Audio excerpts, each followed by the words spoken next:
Hari ini, kalau kita masih hidup itu semua karena anugerah Tuhan. Setelah berapa lama kita mendengar kabar yang mencekam tentang penyakit dan kematian. Gelombang demi gelombang mencekam menggetarkan sukma.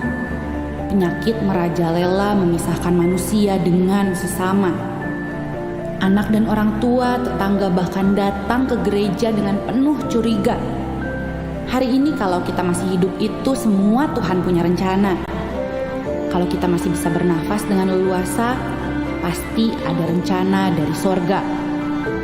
Kita hidup untuk apa? Kita hidup untuk siapa?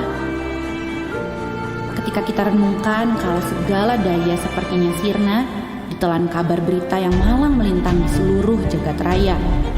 Cerita sembang membahana di alur cerita. Hidup. Di dalam Dia kita hidup, kita bergerak dan kita ada. Dalam Dia, saya akan terus berkarya. Adalah baik kalau saya hidup dan bisa terus mengisinya dengan penuh makna.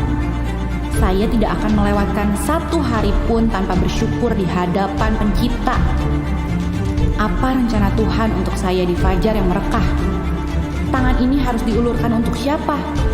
Hati ditunjukkan untuk melayani siapa? Daya, upaya, karya, tenaga, usaha akan aku lakukan segera. Karena kita tidak tahu hari ini hidup, besok ada apa. Selama masih ada udara di dada, selama kaki bisa melangkah, hidup ini untuk Dia. Dan mati adalah kembali kepada Bapa. Saya tidak diperbudak oleh putus asa.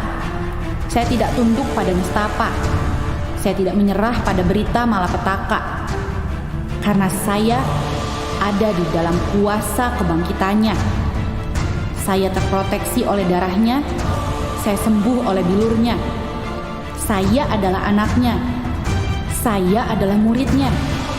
Saya adalah kekasihnya. Saya adalah bagian dari gerejanya. Alive to do good. Alive to connect with God. Alive to make disciples. It is good to be alive. I am blessed. I am redeemed. I am alive to bless others.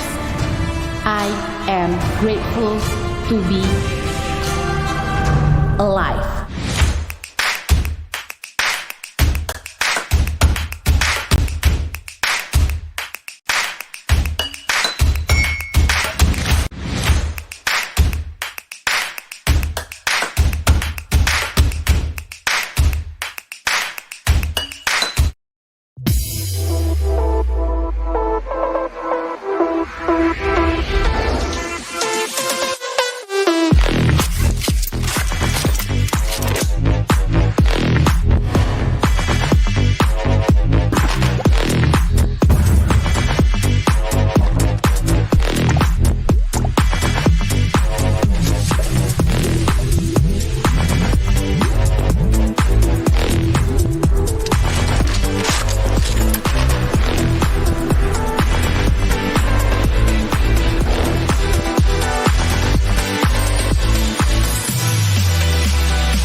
Welcome home.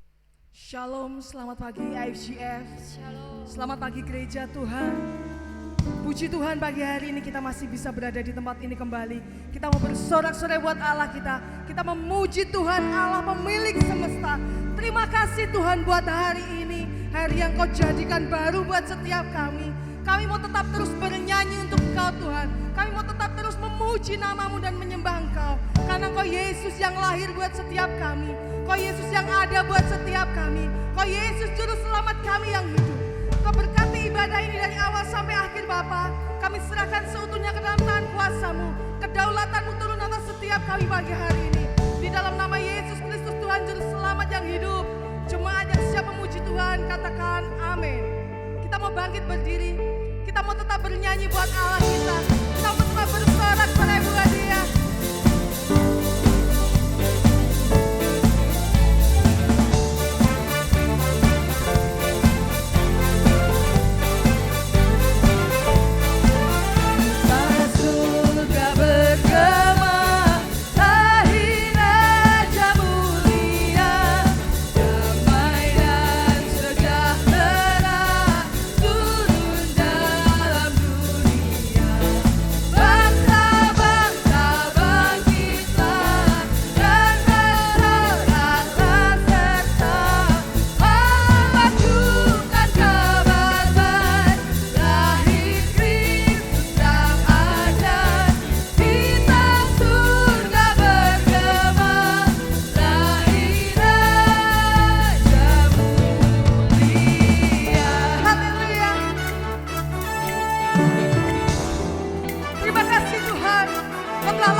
ucapan syukur kita buat Tuhan, saudara, pada pagi hari ini. Kasih yang begitu besar, lebih kuat dari dosa. Kasih yang menemukanku, selamatkan dan pulihkan.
kembali jemaat Tuhan yang dikasihi.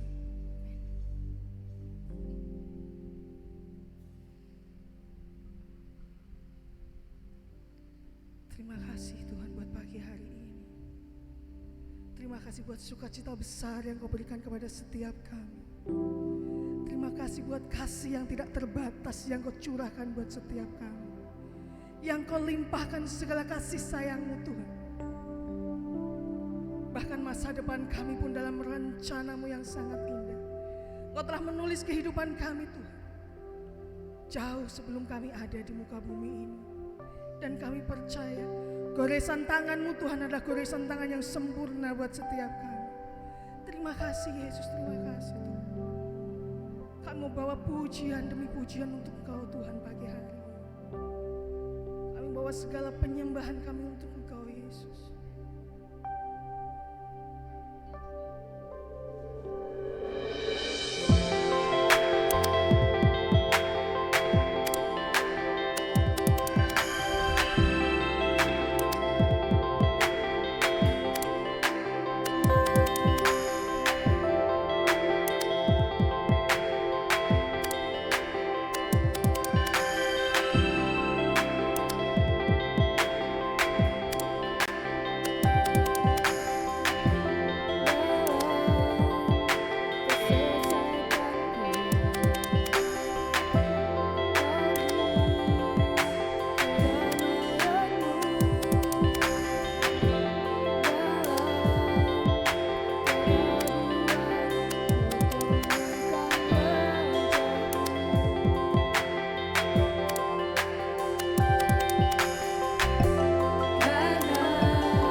Sungguh celaka apabila kami tidak ada yang memiliki, tetapi syukur kepadamu bahwa Engkau menyatakan bahwa kami kepunyaanmu, milikmu.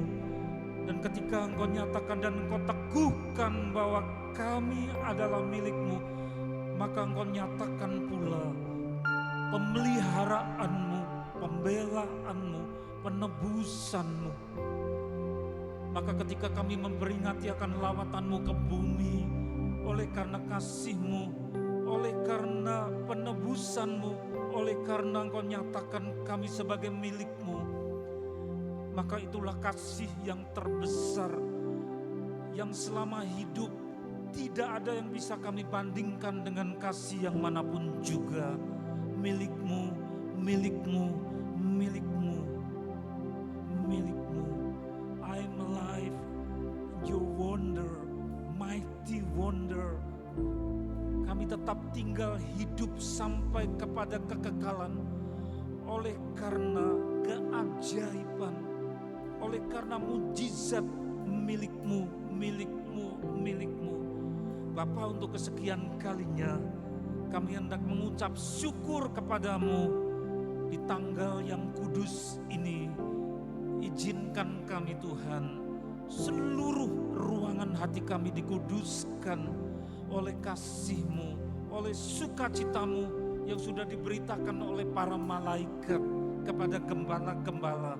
Dan sukacita yang besar itu pula yang mengenyahkan segala kesusahan, duka cita, keputusasaan.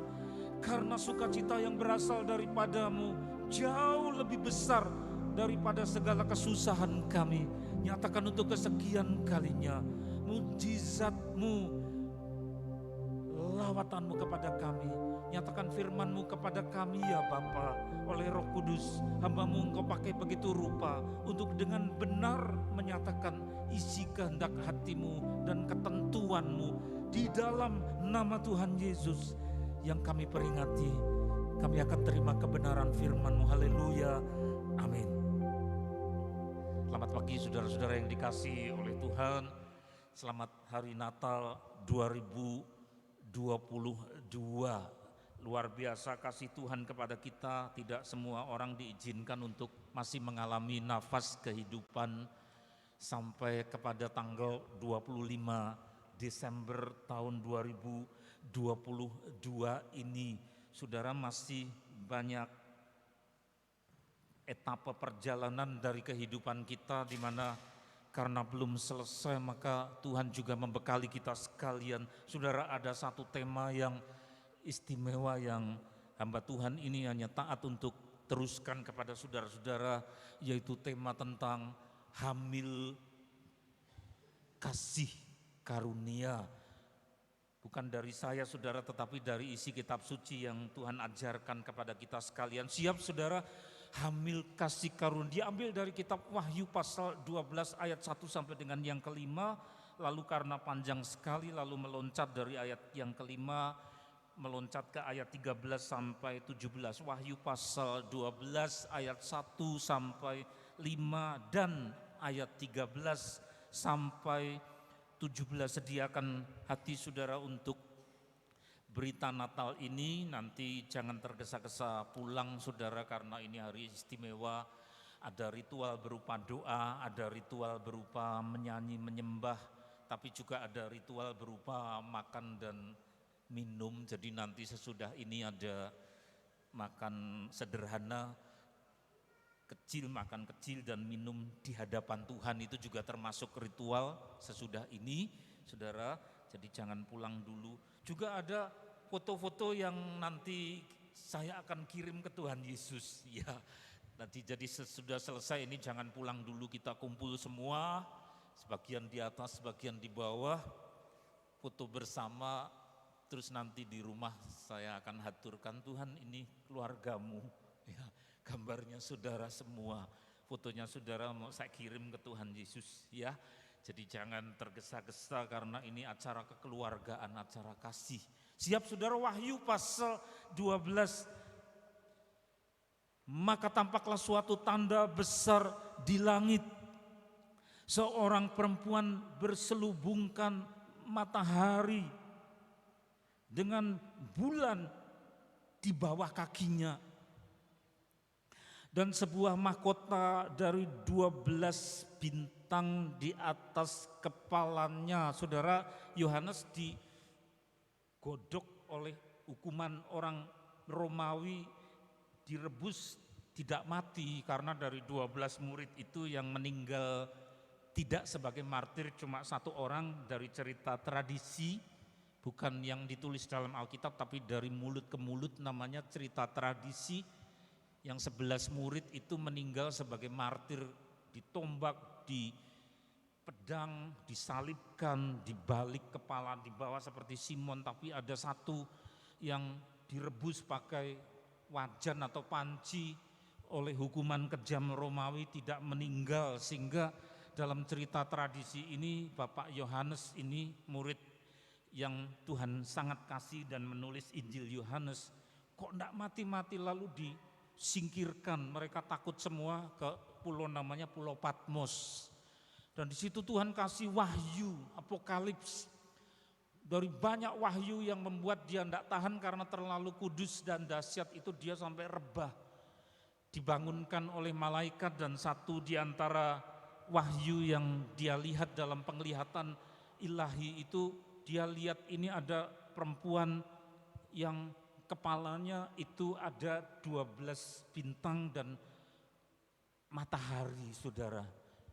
12 bintang itu menunjuk kepada 12 suku Israel, 12 murid Tuhan Yesus, karena angka 12 adalah angka sakral, angka yang merupakan formulasi, angka rumus. Jadi baku atau standar dari Tuhan, ada 12 murid, 12 suku, dan pada akhir zaman juga ada orang-orang istimewa yang adalah jumlahnya 12 kali 12 dilipat gandakan, karena di situ ada pintu-pintu 12 yang terdiri dari pintu yang mulia, dan ada batu-batu, saudara, batu-batu akik, batu permata 12 macam, semuanya serba 12. Nah, saudara yang dikasih oleh Tuhan, perempuan ini satu simbol. Tuhan kasih lihat kepada Yohanes, lihat, aku menentukan bahwa bukan pada perut, bukan pada paha, bukan pada tumit, tetapi di kepala, saudara. Ini tempat apa? Tempat kehormatan. Maka wanita-wanita, ibu-ibu, kalau ada sesuatu di sini yang tidak beres lalu dikeramasi, diobati, saudara. Karena ini adalah mahkota wanita. Wanita ini punya mahkota, itu yang diberi panah. 12 suku Israel, 12 murid Tuhan Yesus, tetapi juga jumlah secara simbolis dari saudara-saudara semua umat kepunyaan Tuhan adalah 12 dengan kelipatannya. Itu ditempatkan begitu terhormat pada sistem yang Tuhan tentukan, tempatnya di kepala. Luar biasa. Jadi saudara-saudara ini dihargai oleh Tuhan karena menjadi bagian dari 12 bintang itu. Memang 12 suku Israel menurunkan umat Yahudi itu secara keturunan, mereka keturunan Abraham secara daging. Tapi Paulus menjelaskan ada anak-anak ilahi, yaitu yang bukan dari keturunan daging tetapi secara roh. Setiap orang percaya adalah anak-anak Abraham. Sehingga Bapak Ibu, saudara-saudara, adik-adik ini semua yang mempercayakan diri kepada Tuhan Yesus masuk kepada 12 yang di kepala itu. Letaknya bukan di pusar, ya, bukan di udel, bukan di lutut, tetapi di kepala. Jadi kita ini dihargai.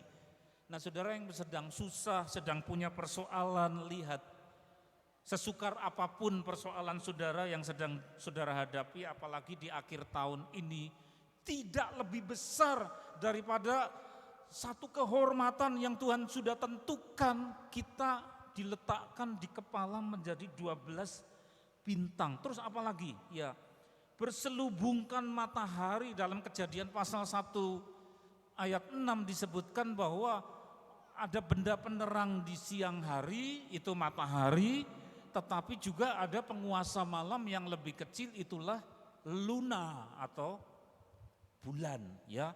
Luna itu tidak lebih terang daripada matahari, maka disebut dalam Kejadian 1 ayat 6, Luna atau matahari penguasa malam.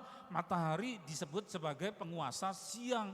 Jadi antara Luna dengan matahari dibedakan untuk menunjuk kepada, lihat perempuan ini berselubungkan matahari, bukan kepalanya dipasangi bulan atau Luna ya. Tetapi bulan dipasang di mana? Di bawah kakinya, bulan di bawah kakinya. Saya ingat sejak kecil itu sampai seumur-umur ini selalu dengar, baca, kalau ada orang, maaf ya ini ya, yang gangguan di sini ya, entah kiri, entah kanan, entah atasnya, itu jenis tertentu, itu kumat saudara. Kalau bulan purnama muncul, ada yang teriak-teriak, ada yang bajunya dilepas, maaf kata ininya yuk dilepas. Wow ya, yang keluarganya mengasihi ya terus menutupi badannya itu. Atau ada yang tetap pakaiannya tapi dijambai, menyakiti diri sendiri, melolong. Atau kalau di hutan saudara peka dengan binatang-binatang tertentu itu melolong kalau melihat bulan atau Luna. Ya saudara, Alkitab menyebut penguasa malam. Lalu dari 12 murid ada satu pengkhianat namanya siapa? Judas Iskariot. Ngeri sekali waktu dilulu, tahu dilulu. Dah apa yang mau kamu kerjakan itu namanya dilulu. Jadi maksudnya ngeman, tapi karena sudah tidak bisa diperbaiki, tidak ada pengembalaan. Dah silahkan. Apa yang mau kamu perbuatlah. Itu kata Tuhan Yesus. Yang 11 tidak ngerti, tidak tanggap, lambat berpikir. Tapi satu orang jahat ini apa? Ya, dia bukan duduk bersama-sama dengan persekutuan, langsung berdiri. Terus Alkitab mencatat ngeri sekali. Maka pergilah dia hari pun malam. Wah merinding saya saudara waktu baca itu. Yudas pergi hari pun malam. Saat penguasa malam itu sedang menancapkan kukunya, saudara, disitulah Yudas pergi, bukan berlindung kepada persekutuan di mana Tuhan Yesus di situ, tapi pergi kepada malam. Ada penguasa malam, tapi perempuan ini, saudara, lihat, kita ditempatkan dalam 12 formasi bintang itu, tetapi si penguasa malam ada di mana? Ada di bawah kakinya. Ya. Maka daripada itu jangan saudara berorientasi kepada saat-saat orang melolong dan kumat gilanya. Kalau bulan purnama atau di padang gurun di mana serigala melolong, mimpi buruk kena pada orang-orang kosongan yang tidak hidup dengan Roh Kudus. Jangan berorientasi kepada bulan. NASA sudah lama, saya menanti-nanti masih kecil SD itu nonton TV hitam putih, orang mendarat pertama kali menginjakkan kakinya ke bulan. Ada Neil Armstrong almarhum, ada Edwin Aldrin bekas sepatunya dan menancapkan bendera. Saya masih SD, ayah saya masih ada, tapi saya tunggu-tunggu sampai hari ini kapan NASA itu mengirim lagi orang ke sana. Takut saudara. Takut dan ketakutannya dirahasiakan karena ada sisi gelap yang tidak terlihat dari sini, ada apa-apanya di sana, ya. Sehingga mereka yang mau meninggal, para astronot itu membocorkan karena pikirnya kan saya sudah mau mati. Cerita begitu rekamannya disensor, disembunyikan, tapi mana ada orang tidak bocor, saudara. Ada sesuatu di sana yang tidak baik, yang tidak membawa damai sejahtera. Makanya yang dikirim mesti ke Mars, kemana saudara? Ya sampai kepada cincinnya Saturnus itu. Mulai dari Pioneer 1, Pioneer 2, ada Voyager, lalu Cassini tamat, mereka menangis saling berpelukan para operator yang berseragam kaos ungu itu. Karena itu seperti orang, bye-bye Cassini, padahal itu cuma benda, ada antenanya, ada kameranya. Tidak berani saudara kepada penguasa malam, namanya bulan, terutama takut kepada sisi gelap, dark side of the moon. Tuhan Yesus sudah memperingatkan itu, dan di dalam Alkitab bertebaran, tapi apa lihat, itu cuma di kaki. Maka daripada itu miliki umat Tuhan, berita Natal ini saudara, perempuan itu adalah keseluruhan dari struktur dan sistem umat orang percaya, bukan hanya Israel, 12 murid, 12 suku Israel, tetapi juga umat Tuhan ditempatkan di kepala, tempat berharga, miliki harga diri. Jangan karena satu persoalan saudara putus asa. Kita minta ampun kepada Tuhan kalau ada saat-saat frustrasi ketika berhadapan dengan persoalan. Tapi lihat tempat kita di mana, di kepala. Ya. Jangan coba-coba untuk main mata, bahkan menyelidiki begitu rupa kepada yang di bawah kaki. Penguasa apa? Gelap, saudara, hati-hati. Terus berikutnya, ya, ayat yang kedua, ia sedang mengandung hamil. Dan dalam keluhan dan penderitaannya hendak melahirkan, ia berteriak kesakitan. Nah, ibu-ibu ini pasti ingat bagaimana beratnya waktu mengandung. Ada ibu-ibu yang melahirkan, ada 4 anak, pengalamannya apal. Tiap satu anak punya gejala-gejala sendiri-sendiri, betul? Ada yang anaknya 2, istri saya 1 kali. Dan karena saudara, solidaritas, kesepenanggungan, solider, sehingga beratnya istri juga menular kepada suaminya. Aduh, gimana rasanya? Gimana rasanya? Pada bulan tertentu ketika masih muda, kandungannya perut agak kecil, terus mau pingsan, kepingin saudara, dibelikan bubur, makan sedikit mual. Waktu kandungan masih 3 bulan, 4 bulan berat istri saya. Aduh, kok rasanya seperti ini? Ya sudah, suaminya harus berdoa dan menemani, mijeti saudara. Itu 3-4 bulan.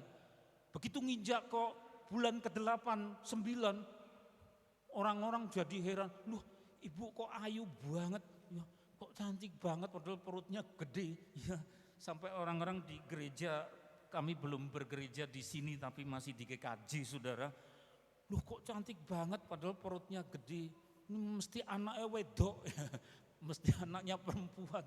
Kenyataannya lahirnya gimana saudara? Laki, malah kepingin makan banyak. Bakmi aja sampai minta tambah. Itu hamil yang bulan yang ke-8, ke-9 saudara. Nah, begitu mau melahirkan, sudah waktunya, keluar darah, keluar air ketuban, berat sekali. Ditunggu-tunggu semalam suntuk, tidak lahir-lahir anaknya. Ya, sampai kemudian paginya waktu melahirkan terjadi insiden dengan bidan-bidan di sekitar yang melayani karena kekurangan empati dan kekurangan solidaritas. Dipaksa-paksa suruh jalan padahal belum waktunya, sehingga mau pingsan lagi. Saudara, berat penderitaan seorang ibu. Maka ada istilah Jawa apa? Toh nyowo, artinya taruhannya itu nyawa. Ada banyak yang kemudian gagal, anaknya lahir, ibunya meninggal atau dua-duanya meninggal. Itulah beban seorang perempuan. Tetapi saudara, di balik penderitaan itu ada kemuliaan.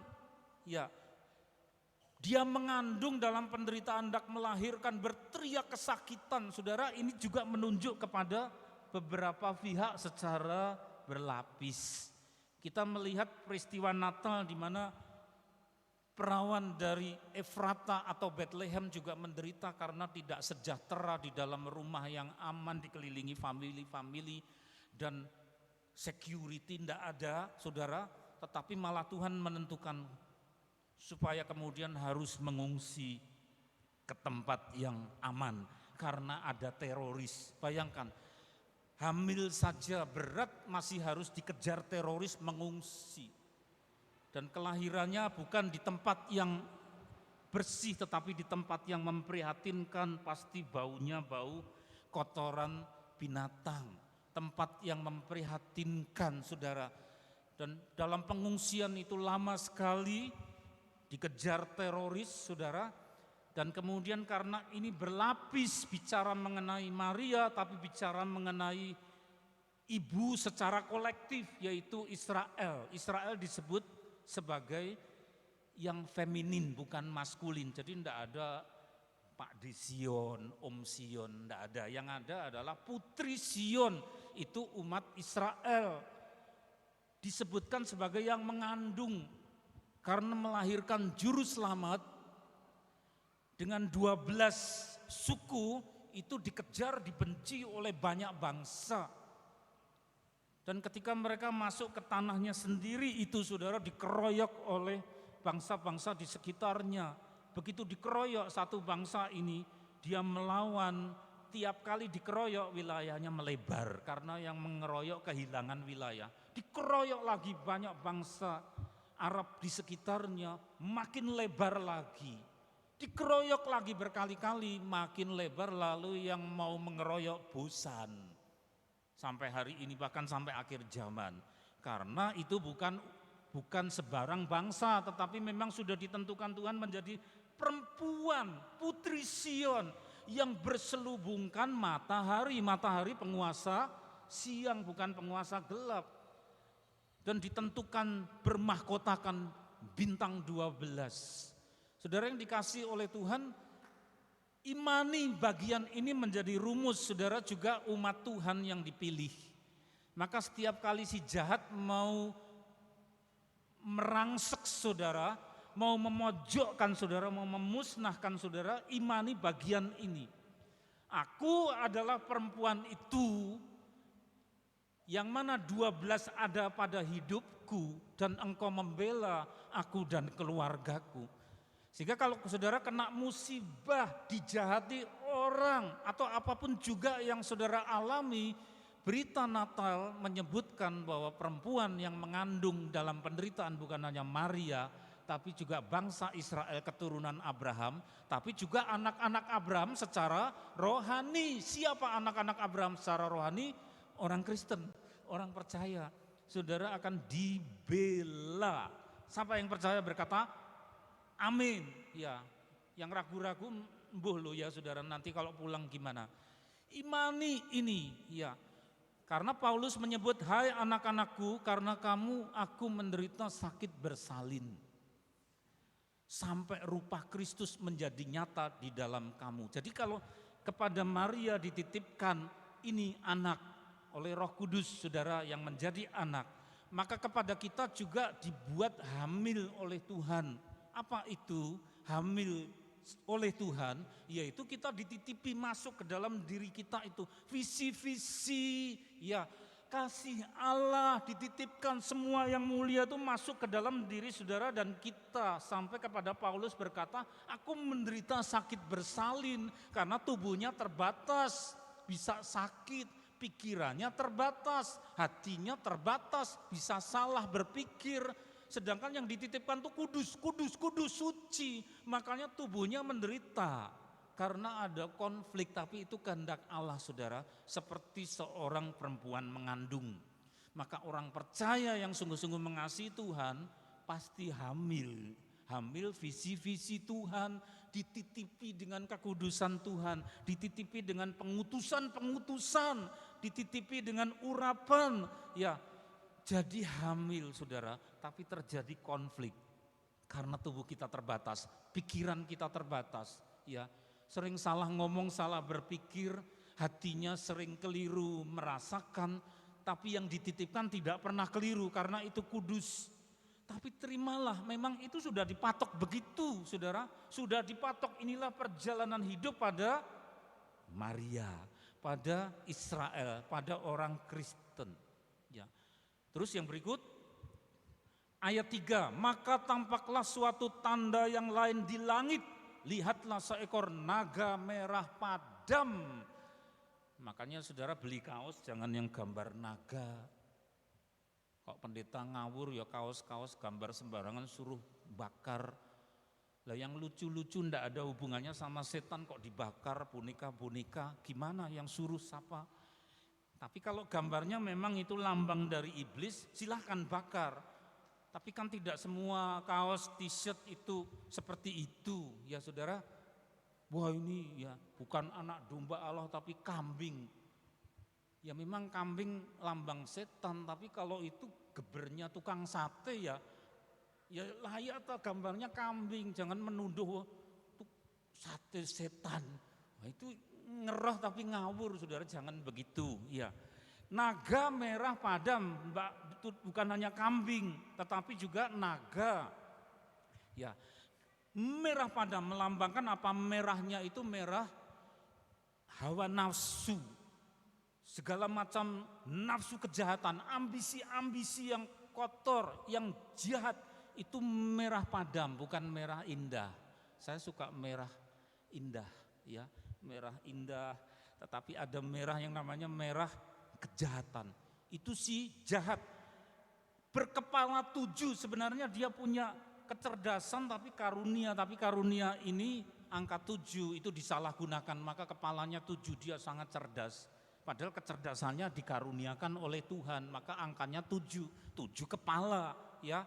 Bertanduk 10. Nah, orang Kristen di mana-mana yang rajin menyelidiki Alkitab waspada terhadap PBB perkembangannya. Siapa di sini yang bapak-bapak biasanya rajin baca koran-koran kertas atau koran yang online? PBB anggotanya banyak, tapi nanti mendekati akhir zaman, saudara, ketentuan oleh kitab suci nanti diserahkan kepada 10 kelompok saja, cuma 10 kelompok, dan dikuasai oleh si 666 antikris. Kalau sudah begitu, Alkitab memperingatkan melalui Nabi Daniel, lambangnya 10 kaki jari. 10 kaki jari. Letaknya bukan di lutut, bukan pada betis, tapi pada kaki di bawah. Artinya urutannya sudah mau selesai. Lalu ada batu yang menghantam, itu kerajaan Allah akhir zaman. Maka letaknya bukan di perut, tapi di akhir, maka di kaki. 10 jari, saudara. Dan di sini punya tanduk 10, jadi dia menanduki kemana-mana, menyerang, bahasa Jawanya apa? Nyeruduk, ya, nyontreng atau nyeruduk. Jadi menyerang kemana-mana, mengalahkan siapa-siapa. Itulah tanduk berupa 10 kelompok. Nanti kalau PBB berubah, saudara ikuti terus. Sekarang berapa? Berarti sudah semakin dekat akhir zaman. Si iblis berkuasa dan sudah ditentukan seperti itu, kuasa iblis atas bangsa-bangsa, dan punya 7 mahkota. Sebenarnya karunia Tuhan tapi disalahgunakan terus lagi.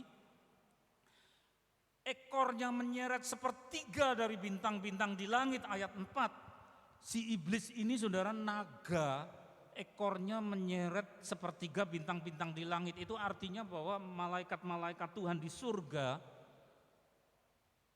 yang setia kepada Tuhan cuma 2/3, karena yang sepertiga itu kudeta. Ini Tuhanku mestinya iblis, Lucifer, lalu ikut dia. Sehingga dipecat, yang dipecat ke bumi bukan hanya si Lucifer, tetapi menyeret malaikat-malaikat berapa? Sepertiga dari jumlah malaikat surgawi, saudara. Yang setia adalah masih 2/3. Melemparkannya ke bumi, jadi belum ke neraka. Di bumi cari bala bantuan, yaitu manusia. Hati-hati. Jadi sepertiga masih kurang, ditambah bekas malaikat itu menjadi demit, setan, hantu, macam-macam yang saudara bisa lihat atau kadang-kadang tidak kelihatan dan samar-samar, tapi juga mencari bala bantuan manusia. Pastikan kepada siapa saudara memihak, matahari ataukah penguasa di bawah kaki. Ya, di mana orang-orang gila kumat itu, saudara. Ya, pastikan. Naga itu berdiri di hadapan perempuan yang hendak melahirkan itu untuk menelan anaknya. Kita sudah lihat di berita Natal, teror berita Natal tentang Herodes yang membunuhi anak-anak kecil, masih balita, dibantai semua di daerah Bethlehem. Cerita Natal dimulai dengan penumpahan darah. Sadis, saudara, bukan orang dewasa tapi anak-anak kecil tidak tahu apa-apa dibantai karena dia cari bayi Yesus. Tapi perempuan itu adalah identitasnya berlapis, bukan hanya Maria saja yang mengungsi ke Mesir menderita, tetapi juga Israel dikejar terus. Sehingga siapa ini yang kelak menjadi juru selamat itu dikejar terus supaya Injil jangan diberitakan, kerajaan Allah jangan sampai datang. Bahkan sisi sebelah timur tembok Yerusalem itu disemen. Yang tadinya untuk lewat disemen pakai batu bata, depannya tembok yang disemen masih ditambahi kuburan orang-orang yang dianggap hina, pengemis, orang kusta, yang membuat jijik dikubur di situ. Maksudnya apa? Nanti kalau juru selamat datang di akhir zaman mau masuk ke Sion, mereka tahu kitab suci ini. Malah orang Kristen banyak yang tidak tahu, saudara. Yang ngerti ini malah orang di luar Kristen menyelidiki. Nanti masuk ke Yerusalem lewat pintu timur, makanya pintunya disemen, dipasangi kuburan. Konyol enggak, saudara? Tuhan bisa enggak dihalangi pakai kuburan orang kusta, orang kena penyakit kelamin, sipilis, gonore, herpes simplex, macam-macam dikubur di situ. Terus disemen, Mesias tidak boleh masuk, juru selamat akhir zaman tidak boleh masuk, disemen, dipasangi kuburan. Tuhan bisa tidak dihalangi? Ya tidak mungkin bisa dihalangi, saudara, karena ketentuan Tuhan itu sudah pasti. Nah ini sayangnya yang sering mengerti malah orang di luar gereja, orang gereja melongo disebutkan begitu, itu apa toh? Maka daripada itu selidiki kitab suci, saudara, jangan sampai malu orang lain malah yang lebih tahu, saudara.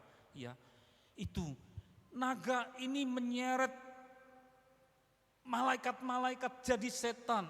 Naga itu berdiri di hadapan perempuan itu siapa? Itu bertingkat. Identitasnya apa, saudara? Berlapis. Itu Maria, anaknya mau dimakan, mau dibunuh, tapi juga perempuan itu Israel, 12 suku Israel, 12 murid Yesus, tapi juga saudara-saudara semua. Lindungi keturunan kita, doakan tiap hari. Iblis mengincar keturunan kita untuk dibinasakan. Kalau saudara cinta sungguh, jangan hanya pokoknya saya butuhi kebutuhan jasmaninya, materinya saja, tapi saudara tidak peduli dengan keselamatan rohani. Banyak yang hilang, saudara. Ya, ini hal yang sangat harus diperhatikan oleh para orang tua. Maka agenda kita bukan hanya hari ini kita berdoa, tapi nanti tanggal 31 kita akan berdoa di sini, sederhana seberapapun yang ada, saudara. Tanggal 31 tutup tahun 5:30 sore, agendakan. Kita berdoa supaya Tuhan lindungi kita menyeberang ke tanggal 1 tahun depan dalam perlindungan Tuhan kepada kita dan keturunan kita, ya. Makin gencar si naga itu, bukan si naga itu, saudara, marga Batak, si naga, ya, mengincar anak-anak. Dia mau menelan anaknya. Itu bukan hanya terjadi kepada Maria, tapi kepada Israel, kepada gereja Tuhan. Anak-anak dibuat terhilang. Tidak hanya oleh narkoba, bukan hanya oleh pergaulan bebas, tetapi bermacam-macam. Jangankan di kota besar, di kota kecil saja sangat berbahaya. Mau menelan anaknya. Ya, maka setengah jam saja, saudara, kita berdoa tanggal 31 5:30. Kita menyembah, kita sujud sungguh-sungguh minta sama Tuhan penyertaannya. Naga itu marah, mau menelan orang Kristen, anak-anaknya, ya. Maka miliki hati yang sungguh-sungguh cinta kepada keluarga kita. Terus berikut ayat yang kelima. Maka ia melahirkan seorang anak laki-laki yang akan menggembalakan semua bangsa. Itu sudah berlangsung atau belum? Pada diri Maria sudah, anak itu adalah Tuhan Yesus menjadi gembala, bahkan bukan satu bangsa tapi semua bangsa, karena pada akhir zaman nanti dia juga akan menjadi Tuhan atas seluruh bangsa. Yang menerima dia ataupun yang menolak, semua lutut akan bertelut, semua lidah akan mengaku dia Yesus Tuhan. Meskipun sekarang masih mencaci maki, ya, menjelek-jelekan, tapi kelak akan menurut dengan paksa, saudara. menggembalakan semua bangsa. Tapi Israel juga ada orang-orang tertentu yang menjadi hakim-hakim, raja-raja di akhir zaman, bahkan memerintah menghakimi malaikat-malaikat. Padahal cuma orang loh saudara. Akhir zaman menghakimi malaikat-malaikat, kata Tuhan melalui Paulus. Jadi luar biasa orang percaya ini saudara, maka kemudian juga dipatok. Engkau bukan buntut, bukan ekor, tapi dipatok jadi kepala. Letaknya di sini. Maka jangan main mata tertarik kepada yang diinjak perempuan tadi, penguasa malam. Yang kalau bersinar di bulan purnama, orang gila kumat, anjing-anjing melolong, mimpi buruk. Sisi gelap yang ditakuti astronot apa di sana? Ya, merinding nanti saudara. Jangan menekuni itu, tidak selesai-selesai. Tetapi cari perkara-perkara tempat maha tinggi, 12 bintang, naungan matahari, penguasa siang. Terus ayat yang ke-13 meloncat. Ya, dan ketika naga itu sadar, ia dilempar ke bumi, ia memburu perempuan yang melahirkan anak laki-laki. Sekali lagi perempuan itu bertingkat. Sap-sapan jadi berlapis. Siapa perempuan itu berlapis? Dia Maria, anaknya diburu oleh Herodes, tapi perempuan itu juga Israel, putri Sion. Perempuan itu juga saudara-saudara ini yang disebut sebagai umat Tuhan, putri Sion, diburu. Jangan takut saudara, kita bukan melawan dengan kekuatan kita sendiri. Ia memburu perempuan yang melahirkan anak laki-laki itu karena kita sudah dipatok untuk menurunkan anak-anak ilahi menurut kitab Nabi Maliaki. Maka kita diburu. Tapi jangan saudara ngeri dulu, kita bukan perang sendiri kok. Ya. Terus lagi, yuk. Kepada perempuan itu diberikan kedua sayap dari burung nasar yang besar. Lihat saudara, kata kunci diberikan, diberikan. Bukan sayap itu saya cari sendiri, saya anyam sendiri bikin seperti Ikarus. Ikarus itu kasihan ya, konyol. Itu kok matahari bagus, saya mau terbang ke sana, cerita Yunani. Terus dia menganyam-anyam, dijahit-jahit, dipasang di punggung, terus naik ke tempat tinggi. Jadinya gimana? Aku mau ke matahari, terus terbang, klepek. Lah ini namanya cerita dongeng, saudara, dongeng Yunani terkenal Ikarus. Kemudian, wah terbang, saya pinter ya mendekati, tapi kemudian dia tidak sadar bahwa rakitan dari sayapnya itu dilem, direkat, bukan pakai lem kastol tapi dari lilin. Ya, lilinnya kena panas matahari, makin dekat meleleh, jadi copot. Wah, lo kok copot karena lilinnya meleleh terlalu dekat matahari. Itu satu perumpamaan yang mendidik tentang kalau main-main mau dekat-dekat kepada penguasa siang, engkau meleleh, saudara.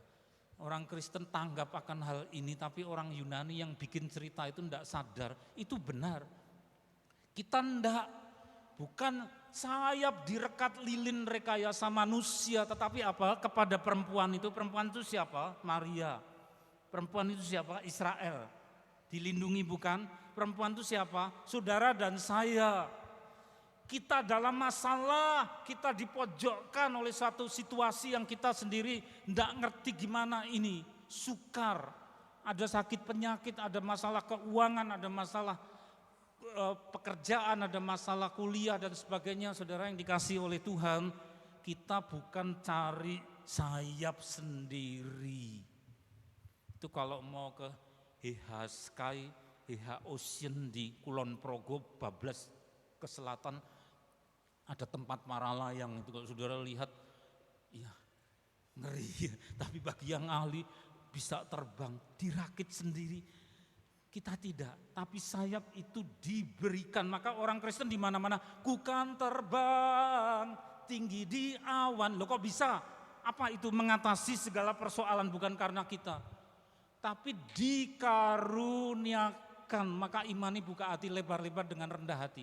Tidak selesai kita mikirkan sampai buta, saudara. Pengalaman, teori-teori. Ada hal-hal yang memang bagiannya Tuhan. Kita mengerjakan yang bisa kita kerjakan. Tetapi yang memang bagiannya Tuhan, bersimpuh. Tuhan itu bagianmu, ya. Kau berikan sayap supaya aku bisa terbang. Tetapi kalau kita jatuh karena dosa kita sendiri, serakah, mentalnya mental jahat, ya kita yang harus bertobat. Tapi ini adalah kita mengikut Tuhan, penuh masalah, diberi sayap burung nasar yang besar supaya terbang dari tempatnya ke padang gurun, kita dilindungi. Mesti ada jalan keluar, maka pergantian tahun 2022 ke 23 imani akan kebaikan Tuhan. Jangan lihat bulan terus. Saya sampai bosen sejak kecil tanya mama papa, ya itu kok bentuknya kayak anjing dari samping gini. Sudah tua saya lihat gitu terus. Itu apa ya? Papa mama bilang mungkin itu gunung atau jawabannya gitu terus. Saya cari gambarnya sama. Saudara lihat bulan dari zaman puluhan tahun yang lalu, 60 tahun lalu saya sudah lihat, kok gitu sampai sekarang. Ya gambarnya seperti anjing dari samping gini. Ya. Terus saudara selidiki, saudara cuma ketemunya penguasa malam. Cari terang di atas segala terang, letaknya di kepala, disitulah engkau berada. Amin. Amin. Ya di situ. Terus lagi. Ayat 15, lalu ular itu menyemburkan dari mulutnya air. Lihat saudara harus ngerti. Jangan bertahun-tahun di AFJM enggak ngerti air di dalam kitab suci yang menghanyutkan simbol dari orang banyak. Maka ada istilah Jawa itu apa lupa namanya. Ajuk grubyuk atau apa. Kesana ya kesana. Wus. Kesana ya kesana. Jadi mentalnya makin berani, entah benar atau enggak, pokoknya orang banyak, bala tentaranya banyak, ikut sana, ikut sini. Itu air. Iblis enggak menyerah, mau menelan enggak bisa. Ya. Kemudian apa saudara? Dia pakai cara menggunakan orang banyak. Maka saudara jangan kalah oleh orang banyak karena menang banyak. Karena dipakai setan, ya. Menyemburkan dari mulutnya air sebesar sungai ke arah perempuan itu, saudara dan saya juga disembur oleh arus kata orang yang umum, yang kebanyakan. Lalu iman orang Kristen pada rontok karena apa kata orang kebanyakan. Tetapi bumi datang menolong perempuan itu, ia membuka mulutnya. Airnya yang disemburkan kepada saudara tidak sampai masuk di telan bumi. Dikubur, orang banyak itu dikubur. Siapa mau berbuat jahat kepada orang Kristen, dikubur dia, ditelan bumi. Itu ketentuan Tuhan, bukan karena keperkasaan kita. Siapa yang melarang-larang untuk kebaktian Natal? Itu berarti menantang yang Maha Kuasa, saudara ya. Hukumannya berat sekali. Kasihan, tidak semuanya bisa kumpul gini. Tapi ada yang dilarang-larang harus pergi puluhan kilo dari tempatnya. Lah sini ndak ada gereja om ya. Tapi penguasa setempat berkata, entah bupatinya entah siapa ya saudara, sana harus ke sana. Di sini ndak boleh, harus ngurus perizinan. Padahal perizinan ndak mudah. Orangnya harus 90 lah. Kalau orangnya cuma 40 seperti kita, ndak boleh ibadah, nyewa tempat ndak boleh. Masih ada di negeri kita saudara.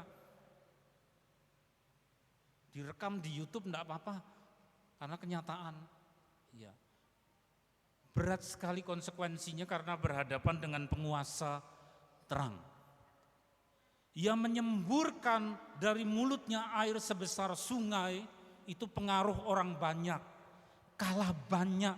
Tapi Tuhan menjadi pembela, membuka mulutnya, maka ada bencana-bencana untuk menghabisi saudara melalui bumi yang lapar. Bumi yang lapar. Terus habis masih ada 17. Maka marahlah naga itu kepada perempuan itu lalu pergi memerangi keturunan yang lain menurut hukum-hukum Allah dan memiliki kesaksian Yesus. Pergi memerangi keturunan yang lain. Yang lain itu berarti bukan Israel asli secara daging, tetapi keturunan Abraham yang lain itu gereja Tuhan. Yang punya apa? Kesaksian Yesus. Punya Injil. Saudara jangan takut. Kalau saudara takut aku enggak mau lagi bersaksi, oh keliru. Ya. Saya juga berdoa untuk orang-orang yang bukan Kristen tetapi mereka menghormati tanggal 25, oh ikut bergembira, ikut meskipun ada yang benci. Saya coba ya, ada dalam grup yang isinya umum. Tapi saya mencantumkan itu tidak secara jelas, tapi ini hari sakral, beberapa orang menaruh hormat. Tapi yang benci-benci ngeri saudara, dibenci karena menuruti hukum Allah, memiliki kesaksian tentang anak Allah, juru selamat, jangan takut. Musuh-musuh ditelan apa? Bumi, pegang itu, jangan takut. Terus ayat yang berikut, dan aku mendengar suara yang nyaring di surga berkata, sekarang telah tiba keselamatan dan kuasa dan pemerintahan Allah kita dan kekuasaan Dia yang diurapinya, karena telah dilemparkan ke bawah pendakwa saudara-saudara kita yang mendakwa mereka siang dan malam di hadapan Allah. Ayat 11 dibaca bersama-sama, dan mereka mengalahkan Dia oleh darah anak domba dan oleh perkataan kesaksian mereka. Karena mereka tidak mengasihi nyawa mereka sampai ke dalam maut. Yang mengalahkan apa saudara? Tuhan Yesus, karena punya darah yang berkuasa. Maka kita mengusir segala macam roh jahat dengan kuasa darah Tuhan Yesus. Tetapi juga harus rajin bersaksi. Perkataan kesaksian, jangan hanya jago kandang.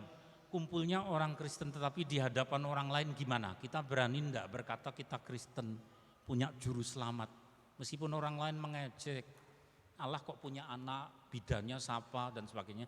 Enggak apa-apa, jangan marah saudara, karena pikirannya kan itu, kok bisa punya anak lah, bapaknya mana dan seterusnya.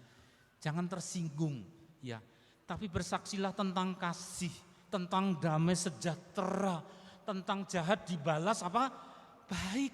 Itu kesaksian saudara. Karena diajari juru selamatnya yang adalah penguasa siang dan menginjak penguasa malam, yaitu bulan. Itulah identitas bertingkat. Ibu Maria, Israel, tapi juga saudara-saudara semua. Haleluya. Pejamkan mata saudara, mengucap syukur. Tuhan mengasihi kita. Oh, kasih yang luar biasa. Haleluya. Haleluya. Haleluya. Tadahkan tangan saudara, mengucap syukur, syukur, syukur. Syukur, hosana, hosana, hosana, hosana. Syukur, syukur, hosana, hosana. Kudus, kudus, kudus. Kudus, kudus, kudus. Kudus, kudus, kudus. Syukur Tuhan, kehormatan. Penguasa malam di bawah kaki kami.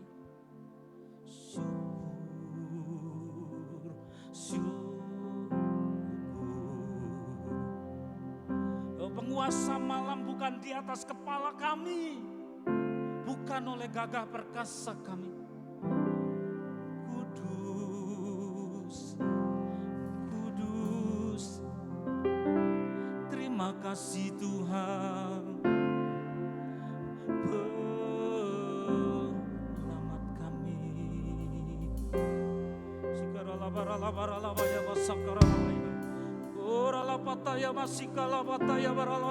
Yang kudus sudah Engkau tentukan kemahakuasaan-Mu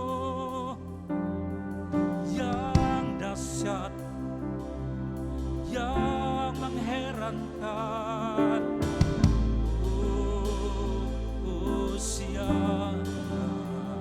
Sembah Dia saudara, sembah,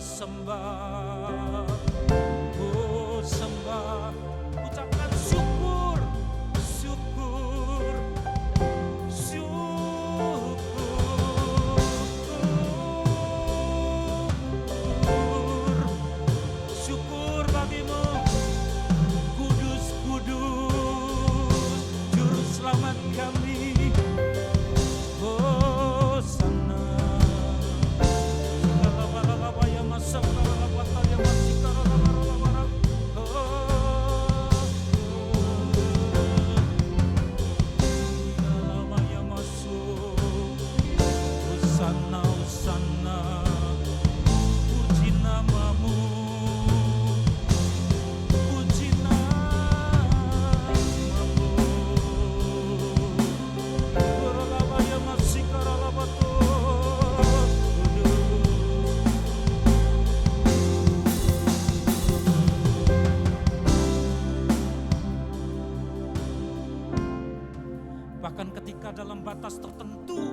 membiarkan anak-anak-Mu dalam persoalan, dihimpit oleh kesusahan, bahkan yang kami lihat mengerikan, menakutkan, tetapi Engkau sudah perlihatkan pada perawan Maria bersama tunangannya Bapak Yusuf yang harus jadi pengungsi, yang hamil dalam kekhawatiran, tetapi itu sudah dalam rencana-Mu. Begitu juga dengan Israel, bangsa pilihan-Mu yang sering dalam bahaya, begitu juga umat-Mu, anak-anak, orang-orang yang sudah Engkau panggil di dalam gereja-Mu. Tidak sepi dari persoalan, ketakutan, kecemasan. Tapi syukur Engkau mematok kami pada kepala perempuan itu, perempuan kekasih, Putri Sion, berselubungkan matahari. Banyak kuasa gelap yang menakutkan anak-anak-Mu, tapi Engkau sudah tentukan itu di bawah kaki kami, diinjak. Engkau menentukan bahwa orang percaya menginjak naga dan ular, melompati singa. Terima kasih Tuhan, oh terima kasih. Ucapkan terima kasih saudara. Natal membawa keperkasaan kepada saudara-saudara. Oh ralabaya masih. Inilah anak-anak-Mu Tuhan, semua yang sudah didengar dimeteraikan, membawa kemenangan, membawa keperkasaan. Oh, meskipun harus lewat pencobaan, lewat bermacam-macam kemujian, kemenangan, kemenangan, kemenangan, kemenangan. Oh,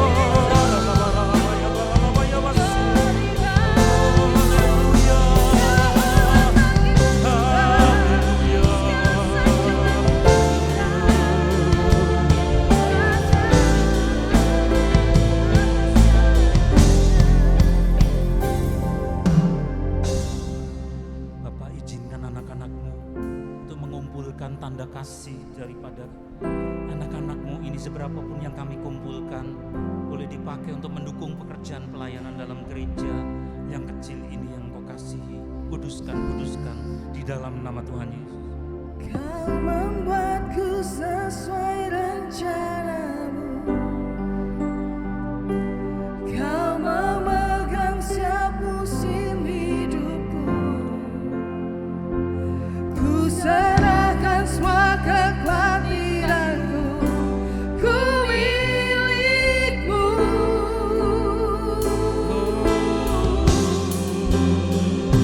Semua kekuranganku Kau pun tahu,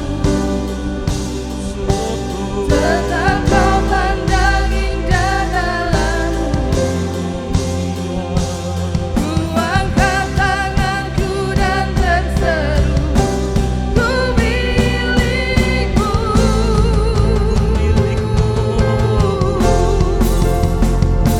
Kau membuatku sesuai rencana-Mu, Kau memegang setiap musim hidupku. Serahkan semua kekhawatiranku, ku milik-Mu.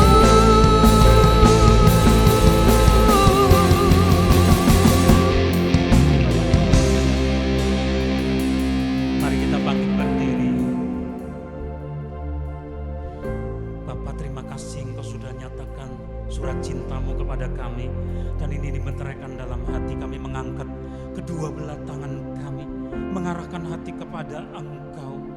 Terima kasih atas Natal sederhana tapi begitu mulia yang sudah Engkau alirkan ke dalam hati jemaat-Mu. Tercurahlah berkat Natal yang luar biasa, berkat keperkasaan, berkat kemenangan, berkat kemuliaan, berkat kecerdasan, berkat hikmat, marifat dari tempat maha tinggi yang diberikan oleh Allah Bapa di surga. dari tahtanya yang kudus, dari juru selamat kami yang hidup, Tuhan Yesus Kristus, serta penyertaan terang oleh Roh Kudus pada hari ini sampai Tuhan datang yang kedua kali, bahkan sampai selama-lamanya, di dalam nama Tuhan Yesus. Semua yang percaya berkata bersama, amin. Kuasa Tuhan lebih besar